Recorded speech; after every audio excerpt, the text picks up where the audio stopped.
Magandang umaga sa ating lahat. Maraming salamat sa mga kaibigan natin sa media for attending our press conference today, August 11, organized by Atin Ito. Atin Ito is a broad civil society coalition which organized 3 successful historic civilian-led supply missions in the West Philippine Sea. So we recently had our last civilian mission to the West Philippine Sea. Last natin yung 3rd civilian mission natin sa West Philippine Sea para ituloy ang pagpo-promote to raise awareness on the West Philippine Sea, to keep it on the national narrative sa ating bansa, and to amplify our call to the Filipino people, particularly young people, to actively and peacefully defend and secure our national sovereignty and sovereignty.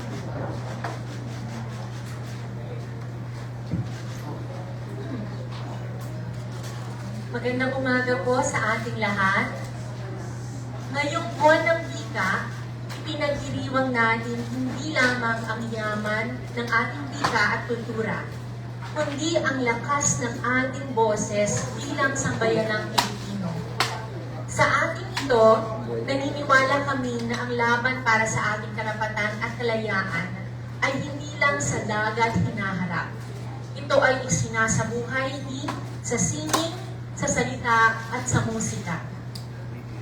Sa tatlong pagkakataon, naglayag tayo sa West Philippine Sea upang dalhin ang pagkain at suporta sa ating mga mangingisda at frontliners sa kabila ng pananakot at agresyon mula sa China.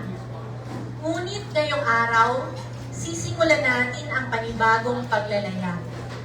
Isang paglalayag ng mensahe at musika na tatawid sa social media at aabot sa bawat Pilipino saan man sa mundo. Kasama ang ating mga kaibigan sa Morowids, Noel Cabangon, ang PRRM at mga kabataang leader mula sa Student Council Alliance of the Philippines at Akbayan Youth, inilulunsad natin ang Teritoryo, West Philippine Sea Rap Challenge. Gamit ang instrumental ng kantang Teritoryo, iniimbitahan namin ang lahat ng Pilipino mula Apari hanggang Tawi-Tawi, mula Maynila hanggang sa ating diaspora communities, na bumuo ng sarili ninyong rap sa Filipino o sa Ingles, na maglalahad ng ating paninindigan na ang West Philippine Sea ay atin. Simple lang ang layunin. Gawing himig ng bayan ang panawagan para sa ating soberanya, para sa karapatan ng ating mangingisda, at para sa kinabukasan ng ating bansa. Kapag kumakanta tayo, nagra-rap tayo, nagkukwento tayo, hindi lang tayo gumagawa ng sining, gumagawa tayo ng kasaysayan. Ito ang pagkakataon para gamitin natin ang lakas ng ating kultura laban sa pang-aapi. Kung kaya natin gawing viral ang sayaw, TikTok trend o meme, kaya rin natin gawing trending ang laban para sa West Philippine Sea. Ang bawat tugma, bawat beat, at bawat linya ay magiging sandata sa pagtinggi para sa ating bayan. Kaya sa lahat ng kabataang makata, musikero, at mamamayang handang magpahayag, sumali na. I-post ninyo ang inyong rap sa TikTok, Instagram Reels, Facebook Reels, o YouTube Shorts. Lagyan ng hashtag na #Teritoryo Rap Challenge at #WPS Atin Ito. At iparinig natin sa buong mundo na ang ating karagatan ay hindi natin isinusuko. Ito ay ipinaglalaban. Ngayon, simulan natin ang tugtugan para sa kalayaan. Atin ito sa musika, sa damdamin at sa gawa. Maraming salamat at mabuhay ang Pilipinas. Sabay-sabay nating isisigaw, kakanta, irarap, West Philippine Sea! Atin ito! maraming salamat, Rafaela David, co-convener ng ating ito at President ng Bayan Party. Before we proceed to the press conference, I would like to pakilala yung ating mga speakers in front of you. Si Guy Dicio de la Torre, Presidente ng Philippine Rural Reconstruction Movement, one of the conveners ng ating ito. Si Kesarong Noel Cabangon, renowned folk singer and consistent supporter of ating ito. Siya rin po ang composer ng theme song ng ating ito. Of course, Moro Beats as represented by DJ Med, si Lindsay, si Malik, and of course from the youth sector, representing the student councils from the Student Council Alliance of the Philippines. So, to proceed with the program of our press conference, I would like to call on Guy Dicio de la Torre, also co-convener of ating ito, to give some messages for today's press conference. Well, simple lang, nabanggit na naman ni Paring lahat. Siguro dahil ako ang pinakamatanda sa room na ito, yung mga henerasyon namin ng aktivista, iba't ibang issue, alam rin namin na kung minsan sabi ng ibang, pare-pareho na lang ang tono niyo, pare-pareho sabi, galit, gano'n. Maghanap kayo na ibang paraan, lalo-lalo na, sabi ko nga kay Matthew, etong intergenerational bata, millennial ka ba? Gen Z pa. Eh ako, earlier pa, wala nga kategory ako, 1943 ako pinanganak wala pang kategory kami. Silent. So intergenerational. No, ang punto ko, nakakaumay rin pag pare-pareho, kahit tama ang sinasabi. Hindi yun kababawan, hindi yun kailangan sa komunikasyon, iba-ibang parang gagamitin mo. Kasi iba-ibang tao ang gusto mong maabot. Kaya palagay ko, unang-una, first time ko nalaman ang Morobit nung sa El Nido, gano'n. Palinaman mo, ito sa kayo galing ito. Kaya nakapunto ko, malalim, pero ang forma, maganda, sa kakibig, maganda. Kaya yung, ano pa yun, yung senior heart at emotion ko, okay ito mga ito. Kaya gusto kong makilala sila. Hindi ko naisip na mag-consent. Galing! So, hindi lang ito. Kumanin nyo, baka may ibang makaisip pa. Kasi mahaba ho itong laban na ito. Mahabang sinimulan, mahabang patutunguhan. At ang susi dyan, hindi ituring na ito yung issue lang ng ilan. Issue lang ng mga mangingisdaron, issue lang ng mga aktivista, issue lang ng ilang government official na kahit paano salamat maganda sa nila. Issue ito ng mamamayan. Ang ating kapangyarihan sa kahuli-hulihan, kung hindi man lahat ay ang mayorya ay sumama at may gawin. At ang formang pwede sa kanila, tingnan natin. Kahit galing ho ako sa religious sector, alam mo ng iba, ako dating pari. Kaya nisip ko kanina, isip kami, nung tayo pumunta noon, isip ko, gawa ka naman ng panalangin. Sabi nila, panalangin, walang nangyari ang panalangin. Ganun sasabihin, kanta, may nangyari sa kanta. Ganun yan. Ang tawag nilang yung soft power, minamaliit. But it is power nonetheless. Hindi lamang dahil tama, kundi marami ang gagamit. Yun ang hope natin dito sa rap challenge na ito. And tingnan natin po kung paano ito, sana mag-viral. May kaibigan ho kami na ang ilan taga-Europe, ilan naghihintay. Kasi sabi nila, paano may magawa naman kami sa abroad? Kasi anong magagawa namin maliban sa magpadala ng konting tulong ng ayuda o meron. Communication is really the field of struggle ngayon. Labanan ito ng kwento. Labanan, anong nangyayari? Pero hindi yan, labanan mo ito ng pag-asa. Kasi mahirap lumabang patalo. Pero hindi rin pwede lumabang panalo agad. Pero yung panalo agad na matagal, pero panalo agad ngayon, pag nagkaisa, yung handa ng magkaisa, at kumilos sa kaya natin. Kung anong aabutin niya, depende na sa sitwasyon. Pero ang pinakatalo ay wala kang gawin. O kaya sabihin mo, wala namang magyayari, huwag na lang. May ibang problema ng buhay. Mahirap kung issue yan. Pero kasi dumaan rin mo tayo sa pagka-activista na araming issue gustong buhay na nagkukumpit sa isip at damdamin ng mga tao. Kaya mahalaga na ang ganitong malikhaing paraan ay magamit natin sa isang napakahalagang issue. Hindi ho ito minor issue sa listahan.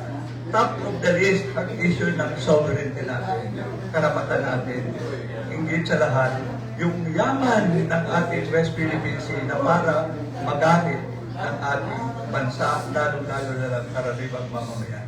Kaya maraming salamat po sa inyong interes at sali po kayo. Hindi ito age specific, kahit ka-senior, kahit middle age, kahit bata, ang bawal lang kamag-anak. Kaya bawal lang sino kamag-anak sumali. Makakalain nila ano ito, tutuna. Ayun po, maraming salamat. Thank you. Thank you, mga EXO. Si Kaed, no? Mayroon siyang entry. May magano ka ba? Sali ka? Ay, bawal ka. Convener eh. So, okay, to proceed with our program, we would like to call Noel Cabangon to give his short message for today's press conference. Magandang umaga po sa inyo lahat. Ano ba sabihin ko? Nakita naman po natin ang kahalagahan ng sining, no, sa kasaysayan ng ating pagkibak sa ating bansa. At hindi po ito hiwalay doon sa mga pinaglalaban natin. At kita natin na maganda itong video o pamamaraan para ihatid sa ating mga kababayan ang issue, ang na dinadala natin. So ngayon po sa issue natin on sovereignty and the West Philippine Sea, mahalaga na magamit po natin ang sining dahil kung ang nais natin kabutin ay ang mga kabataan para lalong mahikayat sila sumama sa pagkilos na ito, sa paglaban na ito, ay gamitin natin ang sining kung saan malapit ang kanilang puso sa sining, no? Lalong-lalo na sa musika. Musika bilang isang pamamaraan na like na sinasabi, very persuasive, but at the same time, very powerful dahil naisusulat natin at nakakanta, natatransform natin ang issue sa isang malikhaing pamamaraan na hindi siya kailangan galit, no? May galit pero subtle, no? Merong paglaban na nananawagan ito pero tumatagos ang sining, ang musika sa puso at isipan ng mamayan. Kaya mahalaga na itong ginagagawin natin na rap contest on West Philippine Sea, na kung saan ang rap ay very it is the most popular genre ngayon, at sana mahikayat natin yung mga iba yung mga kasama sa community ng mga rappers, no, to also play and pwede rin silang sumali, no? So ito po ay malapit at very popular po ang rap, lalo sa mga kabataan dahil kabataan lang siyang magpapatuloy sa paglaban na ito. Sabi nga ni Kaed, hindi daw niya alam kung saan generation siya nanggaling. According to Google, sabi galing sa silent generation daw. Silent daw. Pero parang boomer ka na. Pero sila yung nagpudla, no? Dahil sabi ka niya, sila yung nagsimula ng mga malikhain dahil hindi nyo na itatanong, nagpo-compose po si Sir Ed nung kanyang kabataan. Kaya kumakanta rin siya, nagigitara, natatandaan ko. At sila yung nagpudla, sila yung nagsimula ng pagkilos ng paglaban sa mga issue na patungkol sa ating bayan. At hindi lingid sa kanya o hindi luma sa kanya ang issue on sovereignty. Matagal na niya itong pinaglalaban. At pinagpapatuloy ng mga kabataan. Kabataan ka pa ba? Okay. Pasok pa, no? At yun, so yun po, hindi kaya namin ngayon ang lahat ng mga rap artists, hindi lang rap artists, ng mga nakakapagsulat ng musika na kung maaari kayong sumama sa contest na ito at nang may palaganap natin sa buong bansa ang issue tungkol sa ating tungkol sa West Philippine Sea, sa ating soberanya at ang West Philippine Sea ay sa ating talaga. So yun po, maraming salamat at umaga sa inyo lahat. Maraming salamat, kasama Noel. Si Noel Cabangon ay imbitahan din natin na one of the judges dun sa inimay-himay na natin yung mga entries kasi this is gonna be a month-long musical contest which we are launching today until September 11 or 12. So sa next month, merong musical event to announce the winners and their mga performances. Just to put a little more context dun sa sinabi ni Noel, yung kasi yung atin ito, we formally launched 2023, October 2023, pero parang ang dami nang nangyari, no? Parang tagal na ng buhay ng atin ito, parang lang tayo, no? Parang 2.5 years old, no? So, pero we already had 3 civilian-led supply missions to the West Philippine Sea, pero before all of the supply missions, atin ito started with a musical event. Start kami with a concert. Ang nag-organize nun sila, Noel Cabangon din. Ginanap yun sa UP, bahay ng alumni. And we were only expecting around 300 to 500 people. Pero lagpas 1,000 ang pumunta. It was a free concert. Sinabi lang namin sa mga tao, libre to, magdala lang kayo ng mga whatever supplies na pwede natin idala para sa ating mga kababayang, mga mangisda, mga frontliners dun sa aming first mission. And true enough, ang daming nanood, ang haba ng pila, may mga dalang bigas, may dalang itlog, mga delata. So we were really very inspired with that event. And then we had 3 civilian missions. The last mission we had was a sea concert. Actually, yung talaga ang gusto namin eh. Yung first mission was a sea concert, pero feeling nga namin para masyadong ambisyoso, if not crazy.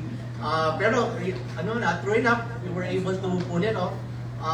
And also another context, when we were building atin ito, a big part of the conveners were artists. Nandiyan yung Team Manila providing us with t-shirts, sila Noel Cabangon, marami, no? So yung creativity talaga nandoon. So yun talaga ang gustong i-maintain ng ating ito, na talagang innovative yung kanyang approach in addressing the issue of the West Philippine Sea. So ito, hopefully is innovative enough to inspire today's young generation of Filipinos to continue defending our sovereign rights in the West Philippines. So yun. So speaking of young people, punta tayo kay Matthew Silverio, ang Secretary General ng Student Council Alliance of the Philippines. Nandoon pa sa 3 mission. Ayun, no? So isa 3 mission. So baka sa 4th, kaya ka naman. To give his short message on behalf of the Student Council Alliance of the Philippines. So, mapagpalayang araw po sa ating lahat. Thank you, Kuya Emma. Yun po, no? Ang Student Council Alliance of the Philippines ay nakikiisa at hinihingkayan ang kapwa naming mga kabataan, estudyanteng Pilipino na makilahok sa ating teritoryo natin to challenge this coming month at ngayong buwan ng wika. Naniniwala ang SCAP kasama ang malawak na hanay ng mga estudyante at ang mas malawak na ang kilusan ng mga estudyante. Nasimula pa ng ating panahon, ng ating kasaysayan, laging kabataan at estudyante ang nag-i-spark ng mga movements. At hindi nahihiwalay sa pagliyab ng mga kilusan na ito ay ang siling. Mula sa ating mga bayani, hanggang sa paglaban sa mga mananakop, hanggang sa ngayon, no? Laban sa Chinese aggression at imperialist na narrative na ginagawa ng China.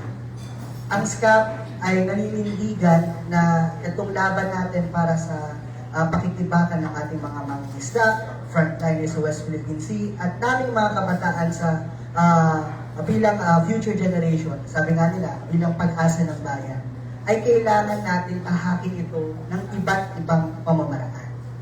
Gamitin po natin ang galit natin at gawin natin siya. Gamitin natin ang mga emosyon natin at ipakita natin ito sa paninindigan sa pamamagitan ng malikhain nating pakikibaka. Marami pong iba't ibang pamamaraan at hindi po kami naniniwala na may isang tatahakin ang dapat tayo. nakita po natin na ang civilian supply missions ay posible. Isa, pangalawa, sabi nga ni Kuya Eman, pangatlo, yung una na nagbigay tayo ng supplies, pangalawa na isang peace regatta na binansagang people power at sea. At ang people power po ay binabansagan ng Pilipinas, dito po nanggaling ang word na people power. Ngayon po, pinapakita naman natin sa pamamagitan ng last concert, kauna-unang first concert, last mission po natin ng last May 2025. At ngayon, dito sa ating teritoryo natin ito, Rap Challenge, na kailangan po natin ahakin itong bagong henerasyon na ito ng mga kabataan sa pamamagitan ng pagmumulat sa kanila, pagmumulat po sa amin sa pamamagitan ng sining at ng social media. Napakakapangyarihan po ng bagong plataforma na ito at gamitin po natin ito sa ating pagtindig para sa sarili natin. Gamitin po natin ang ating mga boses, ang ating mga hilig, hindi lang para sumigaw at hindi lang para mag-rally sa kalye. Gawin po natin iyan at gagawin pa rin po natin iyan. Pero gamitin rin po natin ito upang kumanta, upang mag-rap. Kaso hindi po ako marunong. Pero gamitin po natin ito sa pamamagitan ng lakas pa ng boses natin bilang kolektibong kilusan ng mga estudyante at kabataan. Para sa pakikibangan natin sa mga mangingisda natin, sa ating mga frontliners at sa mga lahat na naaapektuhan sa ginagawang pambubuli at panghaharas ng China. Kaya hinihingkayat po ulit namin ang ating mga kabataan at mga estudyanteng Pilipino. Nandito man tayo sa Pilipinas o nasa ibang bansa na sumali dito sa pamumuna rin ng maraming kabataan mula sa Moro Beach at ating mga young artists. At isigaw po natin sa pamamagitan ng malikhaing pamamaraan ng West Philippine Sea. Atin ito. Maraming salamat. Matthew. Okay, si Matthew, ano to eh. Lagi na sa mga missions natin. Kasama rin siya sa 3rd civilian mission sa papunta sa general vicinity ng Pag-asa Island, kung saan natin ginawa ang ating first ever sea concert. Ayun, nandito na tayo sa hinahantay nating grupo. Siya magpapaliwanag sa atin ng mechanics ng ating tinatawag na teritoryo, the West Philippine Sea Rap Challenge. Pero before they explain the mechanics of this month-long musical challenge or rap musical contest, let's hear some messages first from Moro Beats, kapangunguna ni kasamang Med. Med? Magandang tanghali sa inyo lahat. Assalamualaikum. Yun nga, no, pagdating sa rap dahil daan-daang milyon din ang industry ng rap music, ano, at siya yung pinakamalaking genre sa ngayon. So, naisip din namin na gawin to sa medium about West Philippine Sea. Kasi malaki ang push ng mga industry for mga rap contents itong taon na to or even for 10 years na. At more on leaning sa negative side. So, itong Territorio Rap Challenge, medyo sana mas tulungan pa natin na may push natin sa lahat makapag-disseminate tayo ng information sa mga kabataan at saka next generation about sa teritoryo natin sa West Philippine Sea. Maraming salamat. Okay, short messages from Malik and Lizzie.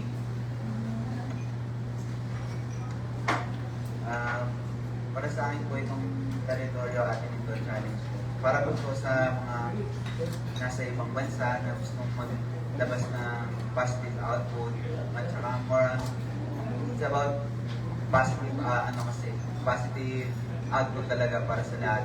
Lahat na nasa ibang bansa at mas bata na gusto mag-ambag at gusto mag-speak. Yun po yung platform natin para makapag-speak po tayo at makapag-ambag po lahat. Para ipakita rin po natin yung mga nararamdaman natin, yung gusto natin sabihin ng natin na negative way. So, yung lahat po nang gustong sumali, maaari po kayong sumali sa ating ito rap challenge na teritoryo. Tapos sabihin po natin lahat ng experience natin, gusto natin sabihin at pwede ba natin isahan. Kung gusto niyo po, magsabi din po kayo sa iba't ibang mga friends nyo or iba't ibang ka-family. Basta wag lang po yung mga kasama na po sa mismo ano.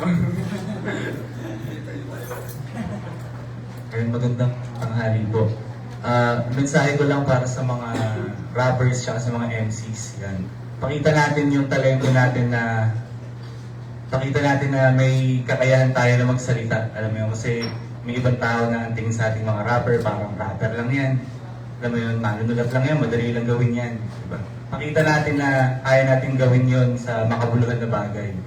Yan, tulad yan, yung ating to, para sa ating lahat to, hindi lang sa rappers, hindi lang sa MC, hindi lang sa buong hip-hop, kundi para sa buong Pilipinas. Pakita natin na meron tayong kakayahang magsalita at kaya nating makipaglaban ng gamit ang sining. Thank you. Maraming salamat.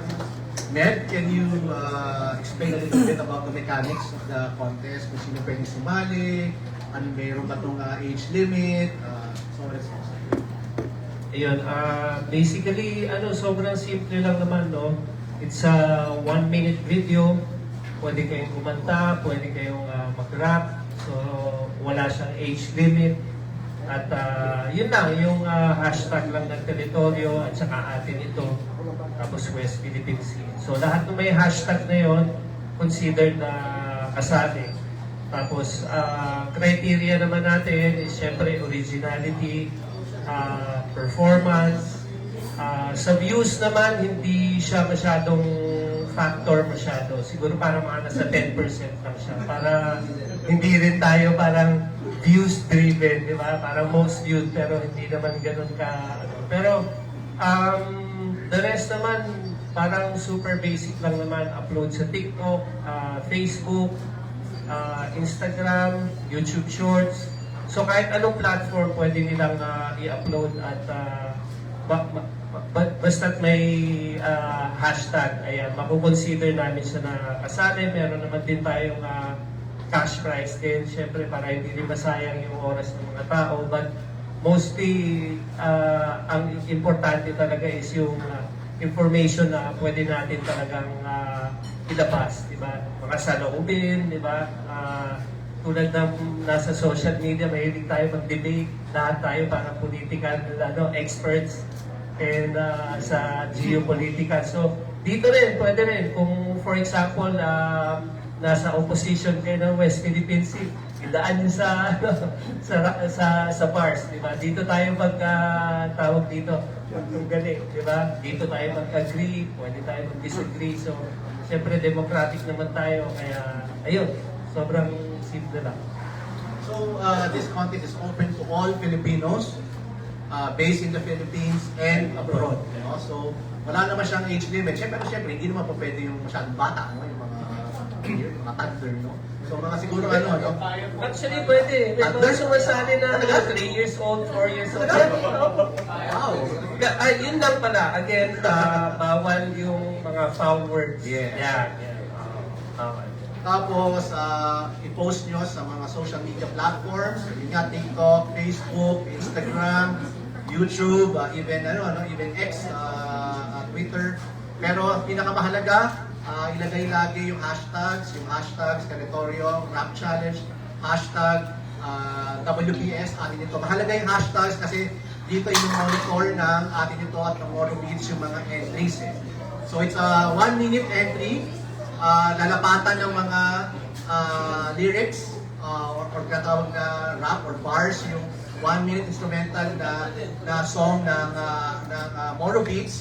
Maganda, may video, no, para mas mas maganda yung artist. So it's a 1 month tapos ipopost sa page. Okay? So, before siguro tayo mag-open forum, muna tayo, 1 round of photo op. So, meron tayong prepare dito ng mga posters. Yung posters na ng Rap Challenge, patulog na lang nakalagay lang naman dito ay Filipino Rap or WPS, West Philippine Sea. Meron naman WPS Rap Challenge. So, mamili na lang siguro yung mga gusto nilang Pero kay Noel siguro maganda yung Filipino music against Chinese aggression. Tayo po tayo. Tayo po tayo. Kay Noel na lang.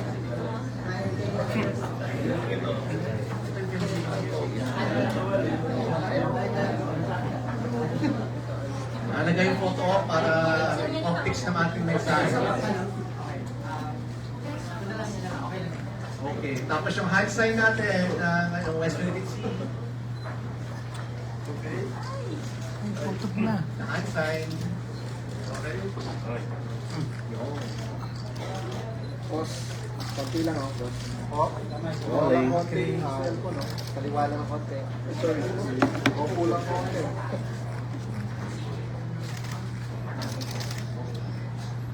Ano talaga si Sir? Ako may defense poster.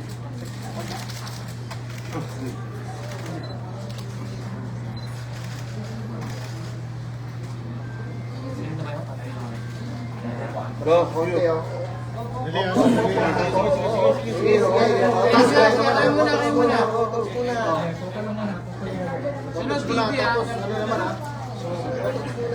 Tapos kayo naman. Tapos ano naman? Photo daw muna, photo. Ay, ito. Radyo naman. Mamala. Radyo naman. Radyo naman.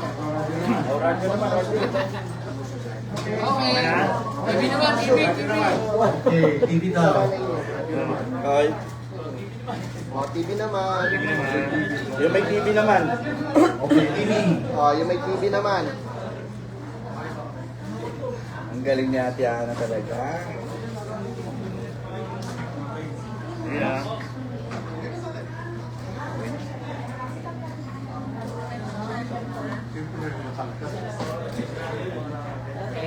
Wait lang po. Wait lang. Wait lang. Wait lang. Wait lang. Wait lang. Wait lang. Okay na po? Wait lang. Isa pa. Isang set ng puro 4 teams. Pwede ba? Oh, radyo naman oh. Radyo. Okay, team. More beats daw muna. Ma'am, Yung ako artist soundbite natin. kayo ah. Ano soundbite? West Philippine Sea. At ito. Yung artist na, yung artist. Ma'am, pagkatao soundbite. Nandito na rin eh. Yan. Tara.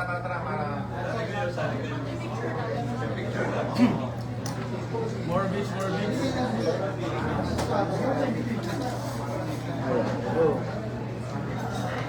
I think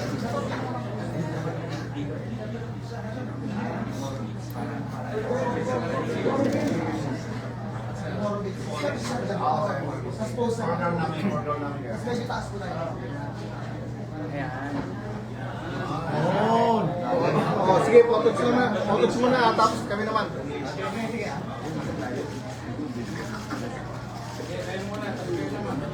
Oh, photos muna ah, tapos kami naman. Ano? Oh, photos muna tapos kayo naman. Kami naman, tapos kami naman.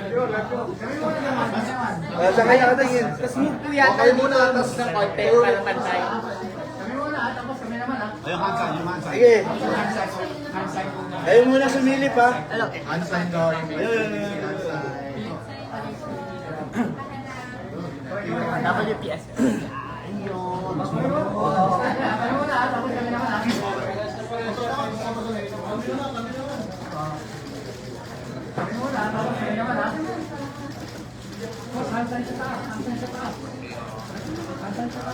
Silverio, game na. Yeah. Thank you. David Man.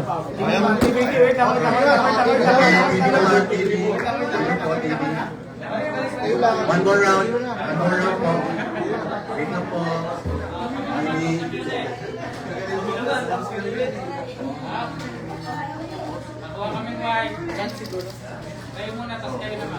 Oh, kami naman ha. Ma'am, pwede soundbite, ma'am. West Philippine Sea. Sabi dito. West Philippine Sea. Isa pa, ma'am. West Philippine Sea.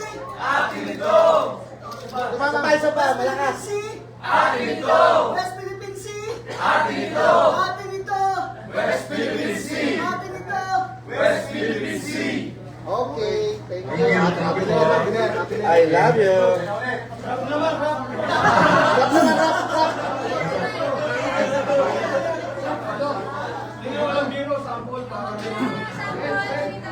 rap, sample, oh, rap, sample, sample. Sample, rap. Sa mga speakers, Pumula po ulit tayo. O yan, sample na rap, oh, sample na rap, oh. Teka, sige. Oh, game ha, game ha, game ha. Okay. Dito sa gitna. Sir, doon ka sa gitna, sir. Doon. Yan, para makita sa gitna. Yan. Hindi ko pwede kaya. Okay, sir, ha? Wait lang, ha? Wait lang. Okay, sir. Sige lang. Okay, sir. Okay, sir. Okay. Wala namang dapat pag-awayan kung bilang kayo sa akin. Karagatan at lupain, pilit ng inaangkin. Di ba kayang tanggapin sadyang makitiba ang utak? Pilipino ang tatak, kailanman di pa sisindak. Rest in peace, si Agrito. Okay. Excited na lahat, no? Sali ba kayo lahat? Okay. Binubukasan natin yung floor for any questions from our friends from the media. May mga katanungan po ba tayo? Si Sir, nasa sa dulo. Ito. Sir, lapit na lang po kayo para sa mic.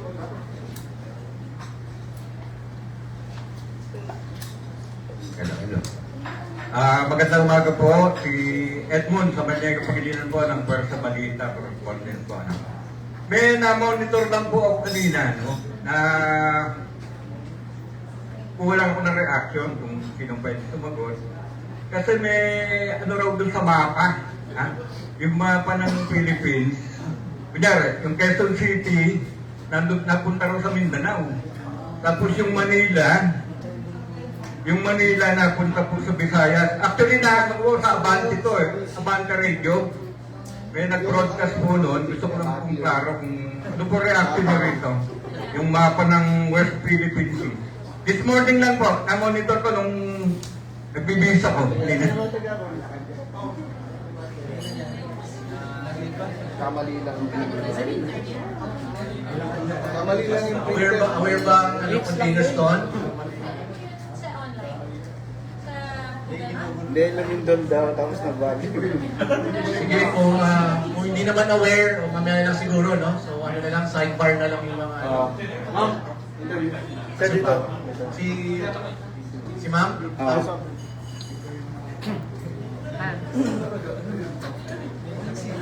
Nagulantang. Yes, hello po. Jade Buhay po from GNN. I would like to ask lang po, kamakailan po may napahintulutan na po na mag-showing sa Watsa yung food delivery fresh from the West Philippine Sea na movie. At ito po ay co-produce sa commercial company po. Sinusuportahan din po siya ng National Youth Commission, maging ng PCG. Tsaka nabahagi din po ng mismong direktor na naging mahirap daw po, pero pinagpatuloy pa rin nila to for social awareness. Tsaka kung ano po yung pinagdaanan ng mga tao na naninirahan doon, pati nagpoprotekta ng teritoryo. Gusto ko lang pong itanong kung meron po ba kayong mga naging kahalili sa pagsulong ito. Tsaka po, kung wala man po, meron po ba kayong pahayag po bang hikayatin yung mga gustong makiisa sa ganitong panawagan? At meron din po bang plans para makiconnect sa mainstream in case po mag-push through ito?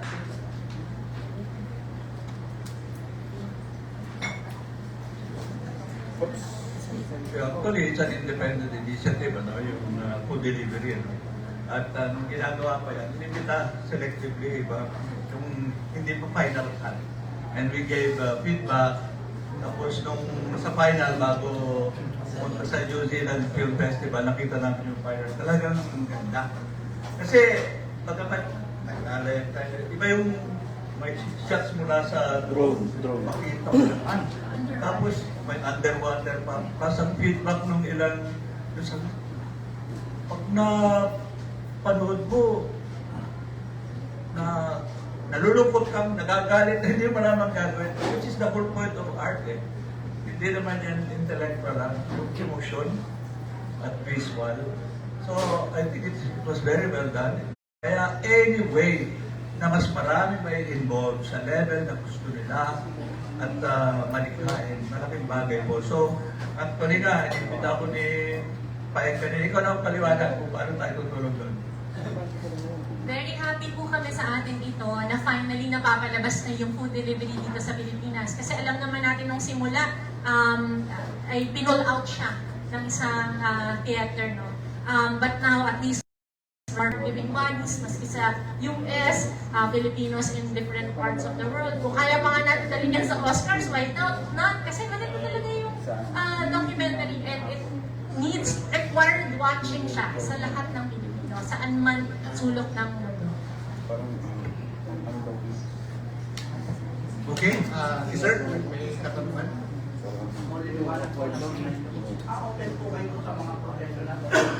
Mga vlogger na monetize na yung kanilang pag-rap.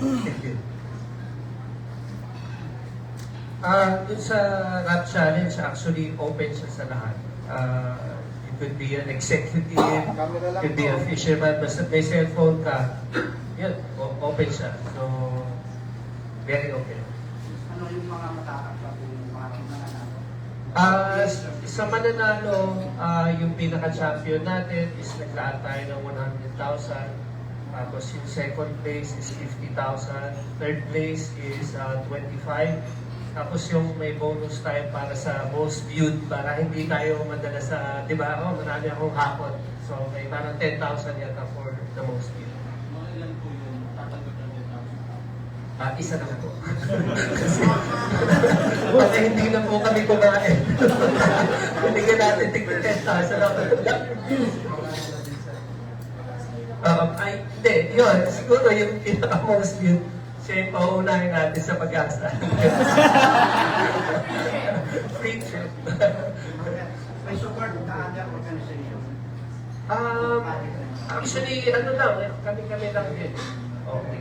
So, Kung may makapag-collaborate, open. yeah, of course.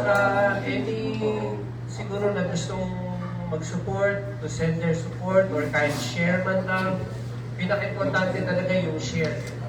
I mean, yung money naman, okay din naman yan, pero mas maganda talaga yung i-share yung information. Thank you po. Okay, more questions? Nothing else. Si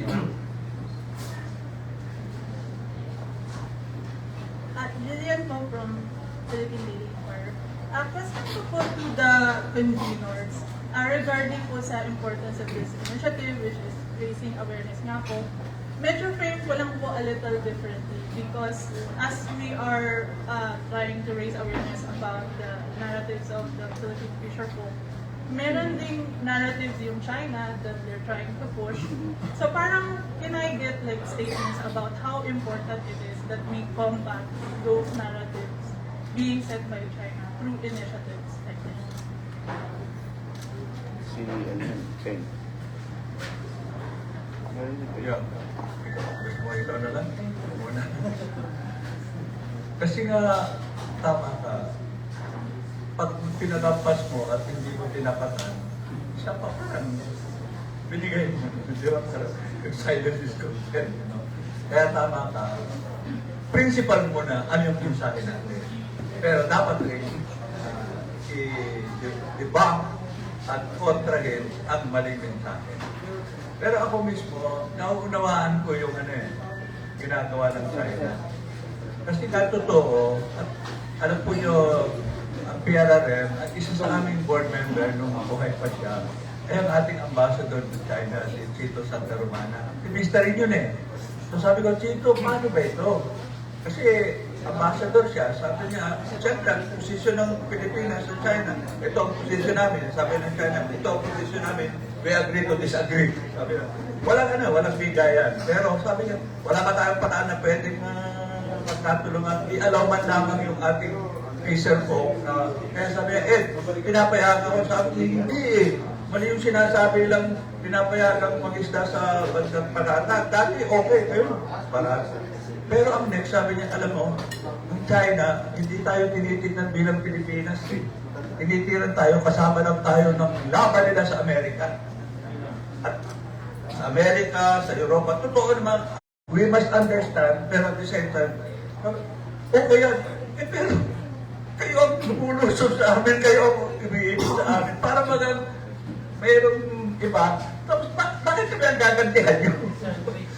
Para yun ang, it's very difficult. Ako mismo, I find it very hard how to explain. Pero, sa mga Pilipino, si Artemio Ricarte, di ba? Ano yun hero natin against America. Pero ang nangyari, nag-exile siya sa Japan. Nung nilusog ng Japan ang Pilipinas, sumama siya. At siya ang nagtayo ng mga pili. So, hirap na, no? Sa anti-US okay ka, nung kahit sumama sa Japan dahil anti-US rin, kung sa Pilipinas, anti-Philippines. Kaya nung kami nagsimula, anti-US basis kami, anti-US imperialism.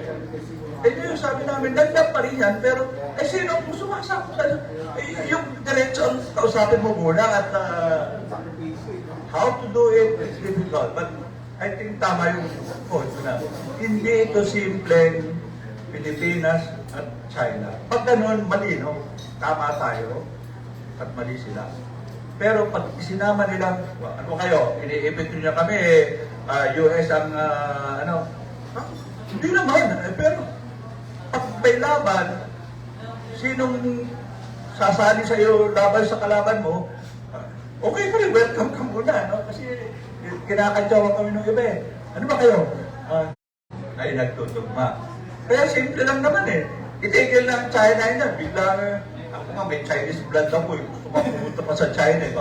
Pero palagay ko hindi na ako papupunta.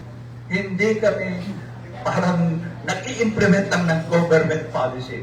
Tinatanggap namin nagkasundo ang interest nating mamamayan at ang posisyon ng ating gobyerno. But I agree with you. Mali ba ang Pilipino ay pagtanggol simple ang ating karapatan? At hindi lamang personal, ang karamihang mamamayan natin. Pati pagkain natin eh, mahal-mahal na ng galunggong ang kinukuha ng China. Eh ako naman, paborito ko na may isda kaysa karne. So, medyo paligay-ligol, pero mahirap naman tamimay ka na lang at bibigay mo lang kahit ikaw ay parang binubuli. So, it's a bit roundabout way. Bottom line, we will say first yung positive image natin, civilian initiative ito ng mamamayang Pilipino para sa ating karapatan. Sasagutin naman natin paano yung narrative ng China